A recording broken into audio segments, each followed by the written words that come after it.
నా లాస్ట్ వీడియోలో ఆర్ఎస్ఎస్ గురించి కొన్ని అప్డేట్స్ అయితే ఇచ్చేసాను. మరికొన్ని అప్డేట్స్ కోసం నేను మీ ముందుకు వచ్చేసాను. అక్టోబర్ 5వ తారీఖున ఆర్ఎస్ఎస్ 100 ఇయర్స్ సెలబ్రేషన్స్ అయితే కంప్లీట్ చేసుకుంది. పల్లె, పట్టణం, సిటీ అనే డిఫరెన్స్ లేకుండా ప్రతి చోట ఆర్ఎస్ఎస్ టీమ్ ఉండడం వలన ఈ సెలబ్రేషన్స్ మా ఊర్లో కూడా జరిగాయి. హెగ్డే గారు అప్పటికే ఉన్న స్వతంత్ర సమరయోధులతో కలిసి పని చేయకుండా కొత్తగా ఆర్ఎస్ఎస్‌ని స్థాపించడానికి రీజన్ ఏంటి అంటే, భారతదేశాన్ని అప్పటికే బ్రిటిష్ ప్రభుత్వము డివైడ్ అండ్ రూల్ ప్రకారంతో హిందువుల్ని విభజించి పరిపాలిస్తూ ఉన్నారు. ఇలా విభజన జరగడం వలన ఇండియాకి స్వతంత్రం వచ్చినా సరే ఇండియాలాగా ఉండగలదా అన్న థాట్‌తో 5-6 చిల్డ్రన్స్‌తో ఒక సేకని స్టార్ట్ చేశారు. అది ఆర్ఎస్ఎస్ అని పేరు పెట్టారు. అలా 7 మిలియన్ ప్లస్ పీపుల్ అయితే భాగంగా ఉన్నారు. ఏకైక సిద్ధాంతం హిందూ ధర్మం, హిందూ యూనిటీ.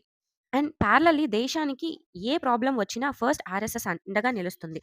ఎగ్జాంపుల్ 1962లో ఫుల్ మంచు వల్ల బోర్డర్స్‌కి ఆయుధాలు తీసుకువెళ్ళడానికి దేశ సైనికులు ఇబ్బంది పడుతూ ఉండగా ఎవరో నెహ్రూ గారికి ఆర్ఎస్ఎస్ గురించి చెప్పారు. దెన్ ఆల్మోస్ట్ 3000 ఆర్ఎస్ఎస్ మెంబర్స్ అయితే హెల్ప్ చేయడానికి వెళ్ళిపోయారు. ఈవెన్ డ్యూరింగ్ ఫ్లడ్స్, కరోనా టైంలో కూడా మెడిసిన్ అండ్ ఫుడ్ డిస్ట్రిబ్యూషన్స్ అయితే చేశారు. బీజేపీ కూడా ఆర్ఎస్ఎస్‌లో భాగంగా వచ్చిన political support to India. And వాళ్ళు చెప్పే ఇంకొక మాట ఏంటంటే కుటుంబ ప్రబోధన. ఒక మనిషిగా మనం బాగుంటే కుటుంబం బావుంటుంది. దెన్ ఊరు బావుంటుంది. దెన్ కంట్రీ బావుంటుంది.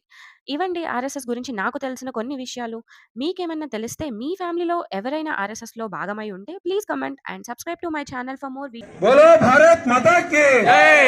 बोलो भारत माता की जय। मातरम मातरम वंदे मातरम मातरम मातरम वंदे मातरम।